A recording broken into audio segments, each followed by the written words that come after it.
Oh, I love the drums, the sound of a marching band. That signals another episode of UnAnchored Boston. Hi, everybody.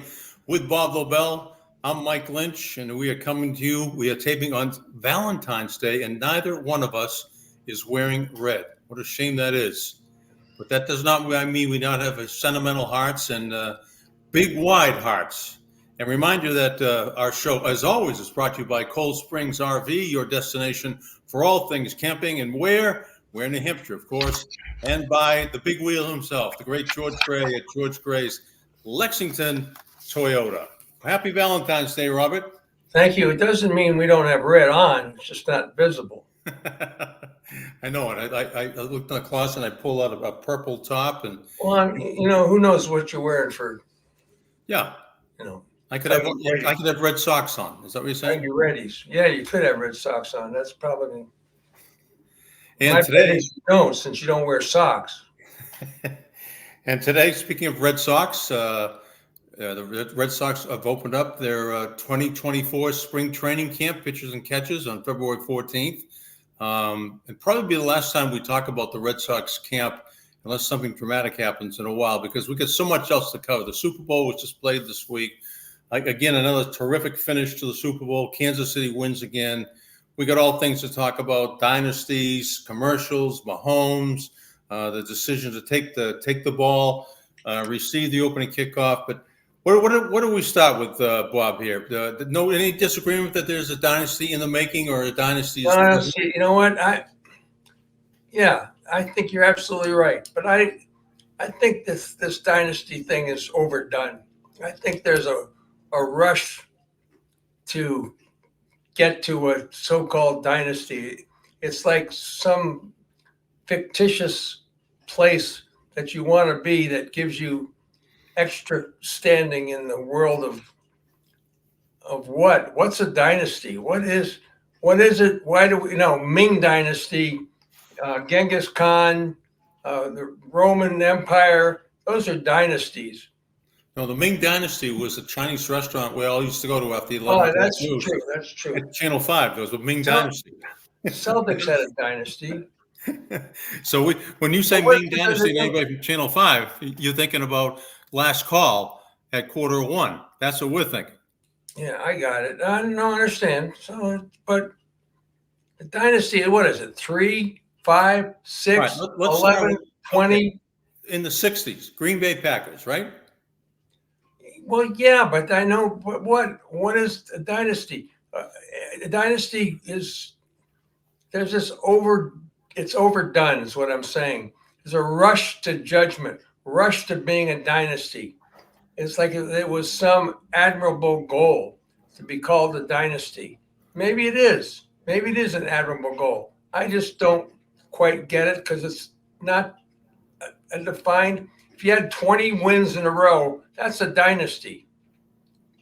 Okay, I'll shut up. No, I just want you to give me a yes or no. Green Bay Packers, were they a dynasty? Yes or no, stupid. Right. Was that? Yeah. Yes. Okay. But you know what? Okay. I'm just loath to use the word dynasty, but okay. Yes or no, Bob? Yes or no? Yes. Okay. Pittsburgh Steelers. Yes. San Francisco 49ers. Yes. Dallas Cowboys. Yes. New England Patriots. Yes.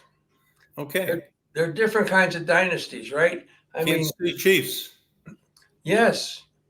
Well, a dynasty in the making. But what is in the making? How many do you have to win to become a dynasty? 3 in a row? 2 in a row? Then you go, when you talk about the Yankees and Montreal Canadiens. Those are dynasties. And the Celtics. Yes. And UCLA. Yes. That's UCLA is the ultimate dynasty. Correct. To me. Yes. But you're right. Those are the standards. UCLA, the Yankees, the Montreal Canadiens, the Boston Celtics. 4 legitimate dynasties. Maybe Oklahoma football. Right? Yeah. Dynasties. Yeah. Those, but nobody used the word dynasty back then when UCLA and Oklahoma were winning everything all the time. I'm just saying that this has become a crazy, stupid thing to say we're the next dynasty. You know, It's like winning. Okay, winning a lot. I can understand that definition. it's like someone defined pornography once, and I really can't define it for you, but I know it when I see it. And a dynasty, I know it when I see it, and I know it when I feel it. Fair enough. I'll buy that. It's like the Dallas Cowboys. Are they really a dynasty? But they seem to dominate the sport at that particular time. The 49ers dominated the sport at that. Pittsburgh Steelers, all these things that you mentioned. Patriots, there's no doubt about it. Not only did they dominate it, they totally controlled it. It was expected. Dynasty, I think, is when you go out there and expect to win, and you do. So the perfect example in this day and age in 2024, there's no question that the Kansas City Chiefs are a dynasty. I think there's a question. I mean, they want to be a dynasty. Great. Call yourselves a dynasty if that's what you want. Is there a question? They're on their way. They're dominant. You know,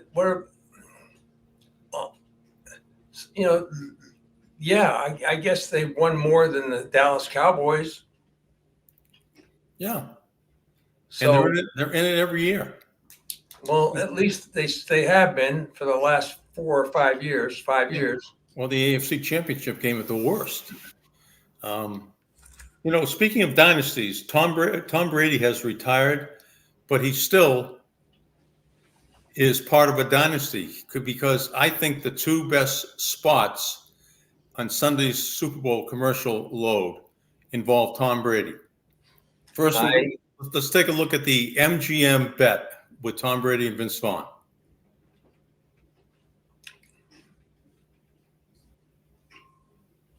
How do you like it so far?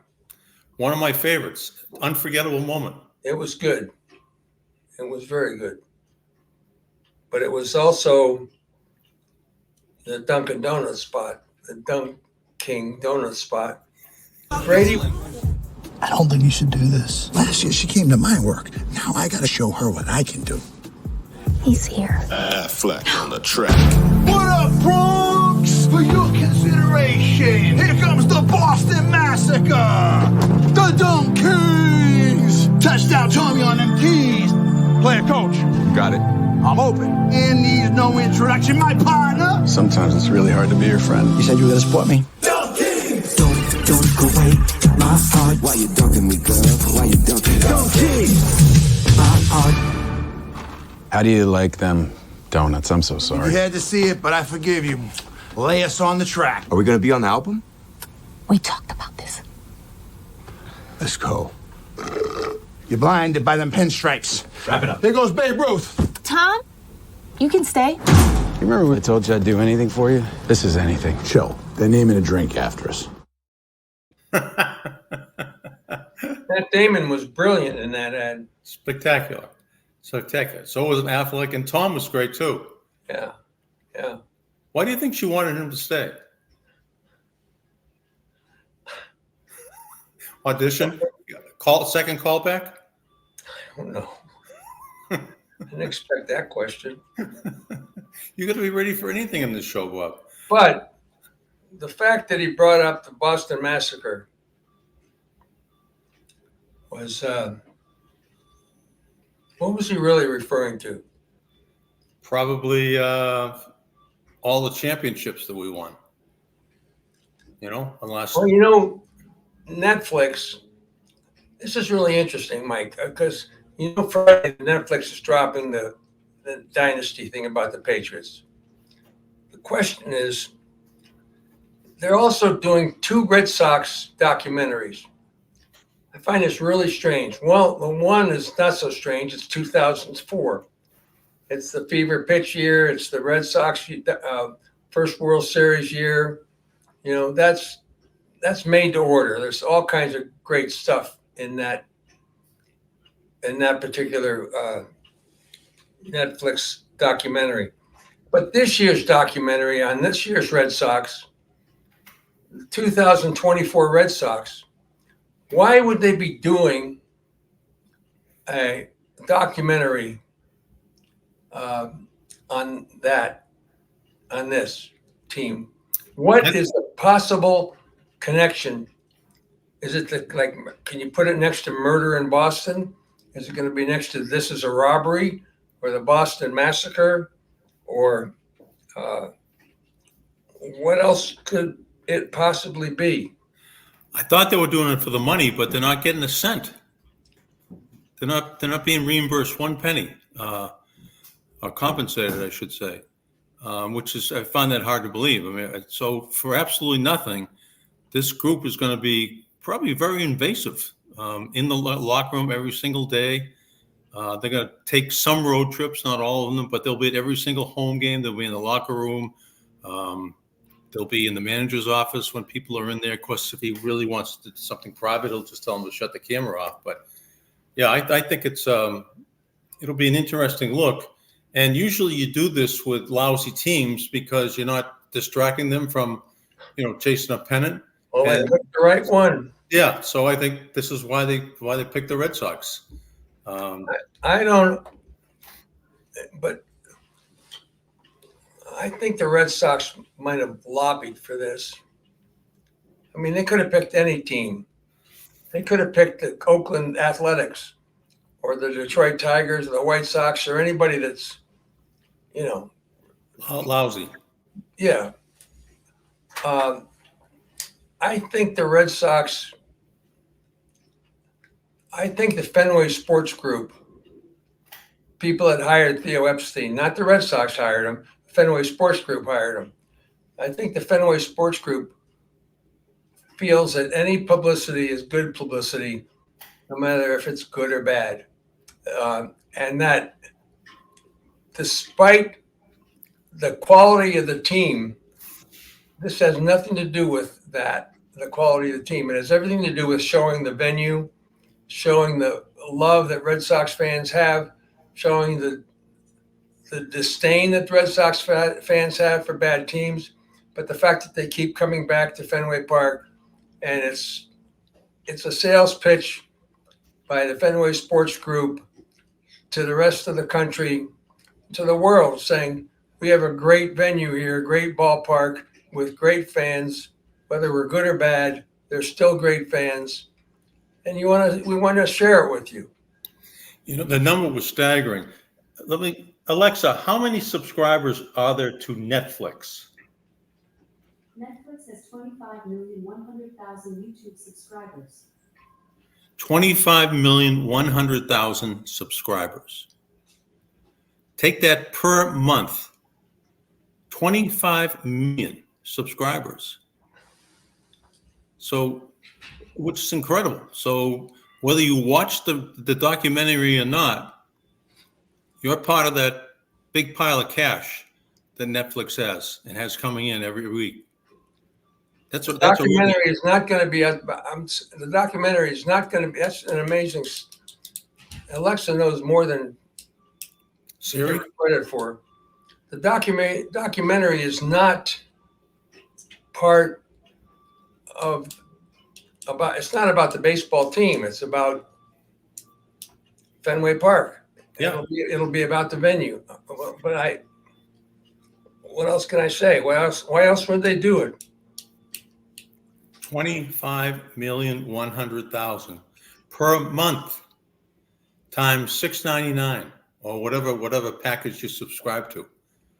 That's a pretty good revenue stream. And I think that gives new meaning to the word streaming. Speaking of streaming, it was a streaker at the Super Bowl. Did you see that? 2 streakers? 2, really? 2. 2. Yeah, 2. They were buddies. One received a little more credit than the other. He did it for the publicity or whatever. I read a story on it. Yeah, it's not the first one. There have been like 2 or 3 other Super Bowls. It's become, How do those guys get on the field? I mean, there are so many eyeballs watching people coming on the field, and they always miss the guy the first 2 times. Well, after a while, you kind of lull yourself to sleep, and you end up watching the game and figure, well, nothing's going to happen, and they just pick their moments and go. How else would you do it? They must be from MIT. Well, you know what? If they want to, right, they can sneak around at night and plant stuff in the ground and have it explode. It's like MIT. The one thing about the Super Bowl, I really felt it this week, was it's just a matter of that trying to fit in a football game. We managed to get a football game in despite all the other activities. Everything else that's gone on, they still managed to squeeze in a football game. It really becomes irrelevant to the whole week. Now, I know that's. Did you know the rules, by the way? The overtime rules? Yes. You did. Yes. Well, you're from Harvard, so there you go. I did not. I did not. I had a vague idea that the rules had been changed after that Kansas City Buffalo game.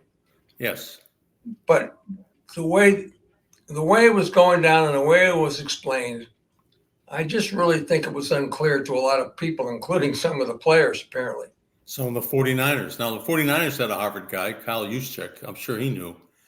But so did the Kansas City Chiefs. But yeah, I don't see what's so hard to figure out. If you get the ball and you score a touchdown, and then one team scored a field goal, the other team scored a touchdown, ball game. That's not the natural course of events. Well, it's because they're a little bit different than the regular season. They only play they play a 10-minute period. Right, and I just think that CBS did not do a great job in explaining it to the fans. I'd have to go back and look at the tape.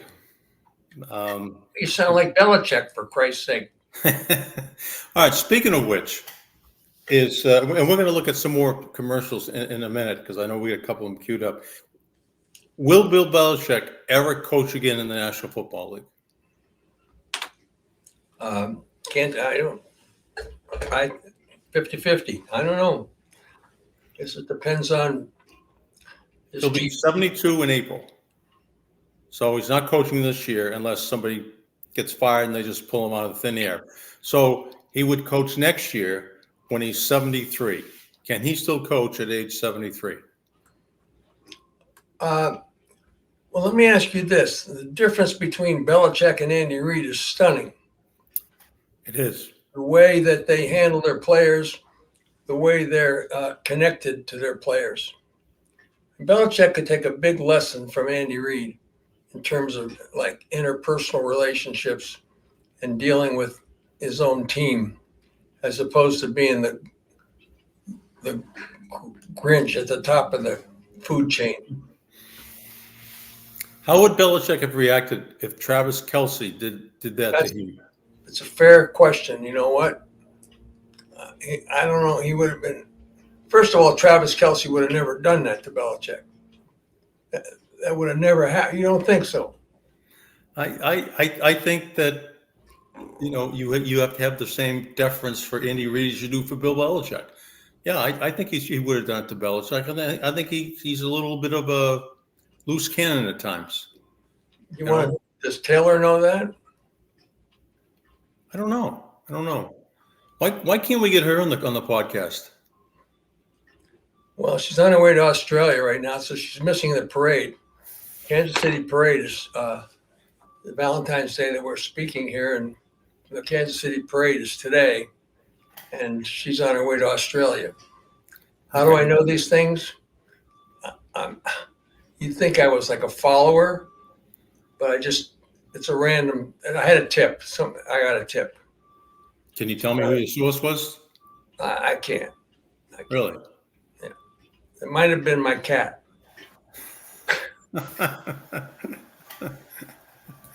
My other favorite spot was the one with Vince Vaughn and Tom Brady. And Keelan, do we have that one hanging around or queued up?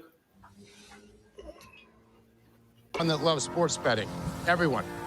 But Tom Brady. Wait, what? You've won too much, Tommy. Let others play. So I'm in if I'm not Tom Brady? You're in. Now dog me. What if I used to babysit Tom Brady and he was a little troublemaker? No one likes a snitch. Well, you're in. What if I'm the Tom Brady of spreadsheets? You're in. What if I'm Tim Birdie, 7-time pool champion? The dress up's not helping, Tom. It's still a no. Hey, Tom. Hi, Wayne Gretzky. That's pretty good. Yeah, he's good. He's good. And now the next time you see him with Fox, he's going to be doing a game.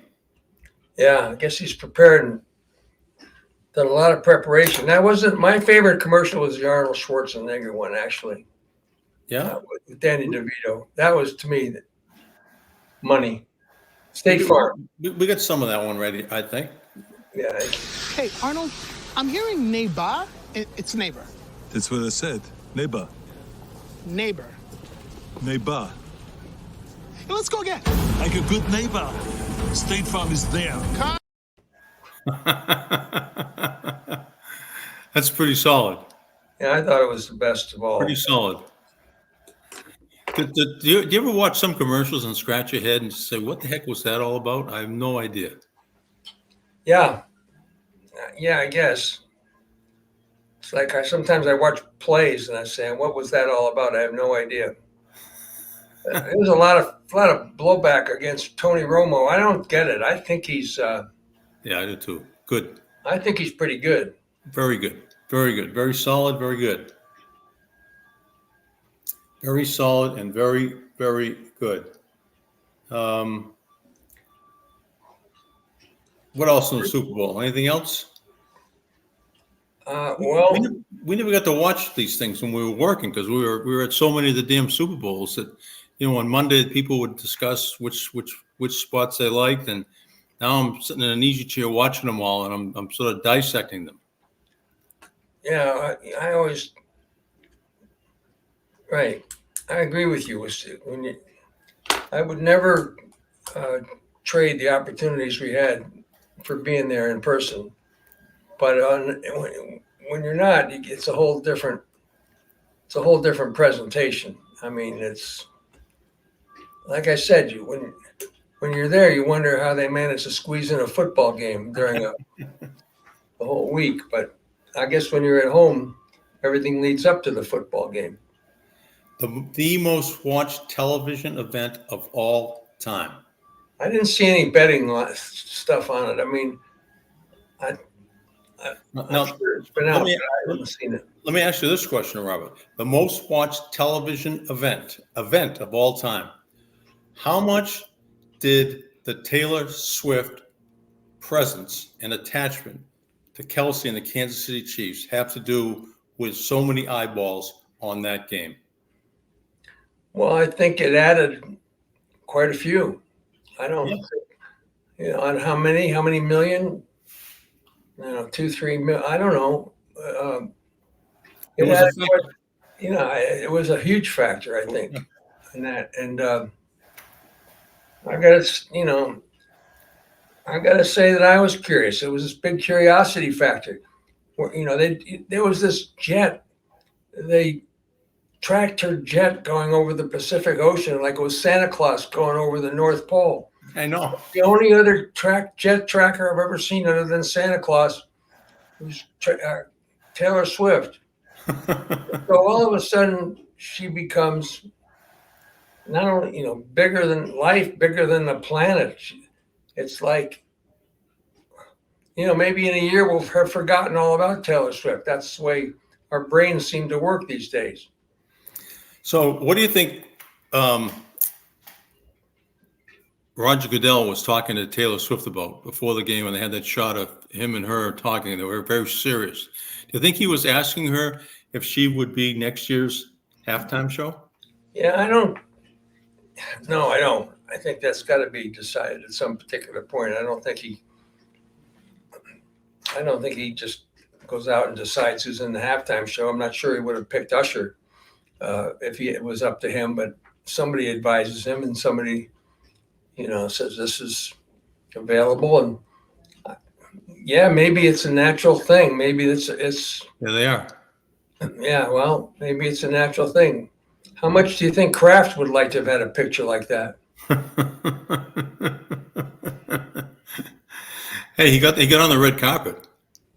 Yeah, it's the Grammys. Yeah. The Grammys, not at the Super Bowl. I think he went, like I said, I think he went out there on the red carpet to get a picture with her, and he just couldn't pull it off. But I thought I saw Roger Goodell's mouth saying much on that still shot there. Oh, yeah, it was thank you very much is what it should have said. I think it's how much will it cost us to have you do the halftime show? No, I think he was thanking her for upping their audience. I think he's trying to get her in next year. And then there's that Waste Management golf. I was talking about the weekend. That was out of control. It was really out of control. Sooner or later, some knucklehead was going to ruin it for everybody, and a lot of knuckleheads. Did you see them like at 5 o'clock in the morning storming? They open the gates up to let them in. Yeah. Did you ever go over there when the Super Bowls were held? And no, we drove by. I remember we drove by and they were playing. Yeah. And that's a lot different than having the football in Glendale and having the golf up. Well, you know how they have a media party on Tuesday night at different venues like the Houston Aquarium, the Indy 500 track. They had for the Malcolm Butler game, they had the media party at the Waste Management Phoenix Open. So it was dark, but we were all there, but people were still there, like sleeping out on the street so they can get in the next morning. It was crazy. And then we stayed right across the street from them for the first Phoenix game. That was the one they lost to the Giants. And we walked in and walked over a railroad bed, and we were on the course. Now, we didn't get near the 16th hole, but we were there. It was pretty cool. And that thing is always run on Super Bowl weekend, which is amazing. So having the Super Bowl, twice I've had the Super Bowl in Phoenix with the Waste Management Phoenix Open there, which gets over 200,000 per day. Yeah, the Super Bowl didn't seem to cut down on the crowd at this year's Waste Management, but they were unruly, and they gotta do something. They can't just be building stadiums holes and expect to keep the crowd under control, because it's out of control right now. It is. It is. It is. And but I wanted to also clarify when I talked about the Boston Massacre. Was the Yankees? It was a series. The Yankees won all 4 games in the series by a score of 42-9, leaving the team tied at that time 86 and 56 records by the end of play on September 10th, and that became known as the Boston Massacre. Do you think that's what Ben Affleck was talking about? I don't know, but that's the first reference I heard of the Boston Massacre. Yeah. But it'll fit with this year's Red Sox team. How'd you like to be down there? Oh, you are down there. What a stupid question that is. You are down there. You're maybe 20 miles away from the ballpark, and I just can't imagine going down there and covering this team and having things to say and people to interview and really. You'd have to pull out a thing out of your back pocket and say, all right, number 31 is who? Who's number 20, 22? Who's number 18? I mean, you never had to do that. And, it was just a question of you'd have a list of 10 guys you'd want to talk to and get them in the can. You'd probably use 5 or 6 of them while you were down there. And then the other 5 or 6 would be, as we say in the business, in the can for when we go back to Boston. But this goes to the thing I was talking about last week. Whose jersey, if you had a niece, a nephew, a grandson, a granddaughter? Cora and Veritek, the only ones. The ones that's the manager now and the manager in a year from now. Yeah, and that's it. And those are the only jerseys you want. I couldn't even name it. It would be very hard to. The only thing is that the players might be very accessible because nobody knows who they are. Well, yeah, the players will be happy to get the recognition and, get people yelling at them to come over and sign their autograph, but they won't know who they're talking to, the fans. I don't know. All right. Read your Cold Springs RV spot. I was just about to talk to campers out there, and I know we got plenty of them getting ready for the 2024 season, just like the Red Sox are down in Fort Myers in a new RV. The Red Sox are ready to get up and roll. To what? I don't know. but you at least will have a destination. They don't have a destination. They'll go wherever the river takes them. You will go where you want to go, when you want to go, because you have an RV, a new one from Cold Springs RV. They have the latest. And how is that, Mike? Good so far, right? So far, it's excellent. Yeah, thank you. Cold Springs pop-up trailers, fifth wheels, and motorhomes. When you need an RV or service on an RV, get to Cold Springs RV in Ware, New Hampshire. Where? It's just west of Goffstown and north of Drake. So go out in the all-new Winnebago Access Travel Trailers. Go out in their lot right now and look at these Winnebago all-travel trailers. Because if I was taking a trip down to Florida, I'd be in one of those right now. Okay. All right. So you can take your Cold Springs RV Lobel Cruiser. Yeah. And since we just completed the Super Bowl, Right. you have to pick someone, a player or a coach or a broadcaster that was involved in at least one Super Bowl to ride shotgun with you. And who would you pick? I'd take Andy Reid probably. Okay. And moi?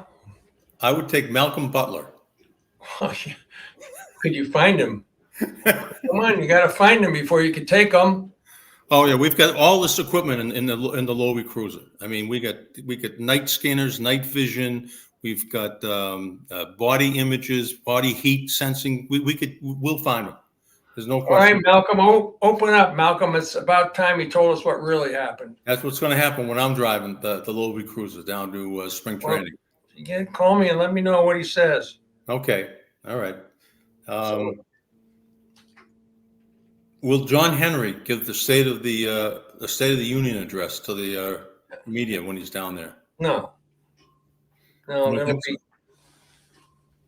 You don't think so? No, I don't. I think it'll be Tom Werner and Full Throttle Tom, Sam Kennedy, and the usual. Why would John Henry put himself out there now? Do you think John Henry has said, "All right, I've physically I've modernized the ballpark to the max. Yeah. I've given this fandom 4 World Series. I've done everything I could do with this Red Sox franchise from the facilities standpoint, from the excitement standpoint, and now I'm on to my business model, and the business model is not going to change, and this is the way it's going to be from here going forward." Yeah, I think that I think they're all about building their portfolio of sports franchises, and know very little about the actual composition of those franchises, and are more interested in the whole world dominance of sports conglomerates, and that's. I think they want to be the most valuable sports entity on the planet. Listen, there's nothing wrong with that. I agree. Okay, if that's what your goal is, if that's what you're built for, they're following. They're very successful. They should be applauded for their great success. However, it's who they've stepped on to get there, and what they've stepped on are fans. They use the fans as a stepladder, and they've climbed up on the backs of fans to achieve the lofty goal of greatest sports marketing organization in the world, or whatever you want to call them. Their portfolio, it's like Theo Epstein was hired by Fenway Sports Group, not by the Red Sox. So I think everybody thinks that Theo is going to really mollify Red Sox fans. I don't think so. I think he's in it for the Fenway Sports Group, and he's got bigger and better things to worry about. Yeah, he's coming down there sometime in March, but it's although he Thank may God, that'll save the day. And I bet the Red Sox sell out every like they have every year, every spring training, because it's an event. You instead of going to the beach, or you go, okay, we're gonna go to JetBlue Ballpark. You know what? Spring training doesn't matter because they never played the regulars anyway. Very seldom did you get to see all.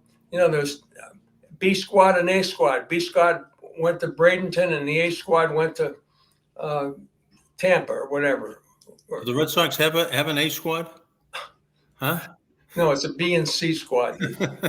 Maybe lower. Good point. Very good point. Why don't you do George Gray? Because I have to go to a dentist appointment. Okay. Can Yeah. you imagine leaving this show and going to a dentist appointment? Something not right about that. You're actually looking forward to the dentist? Is that what you're saying? I shouldn't say that. Hey, you know what? If you're thinking about a new vehicle, go where Lobel and Lynch go. And we've been going for, I don't know, 30 or 40 years. Go see our friend, the big wheel, George Gray at George Gray's Lexington Toyota. We've been customers for years because we know George Gray will treat you right. He knows no other way. They're a family-owned and operated dealership that we trust and you can trust as well. Go see the big wheel himself, George Gray at Lexington Toyota, and ask him what he thinks about the 2024 Boston Red Sox. I would just remind you that Here he is right there, the big wheel with there- a mustache around some guy that used to play hockey. He wore a number like 4 or something like that. Yeah. And then there's the big wheel himself right there. What are you having done at the dentist, Bob? You don't want to know, man. It's just crown, just stuff, drilling. And I hate the sound. I hate it. Okay. They weren't such nice people. I wouldn't. And I'm bringing 5 of them Valentine's gifts, so they'll be nice to me today.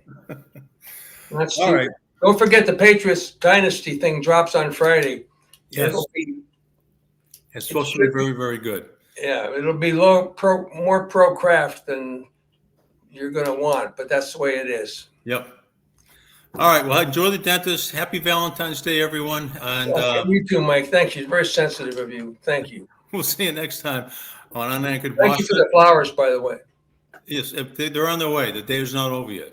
I appreciate everything you've done. Follow us at unanchoredboston.com.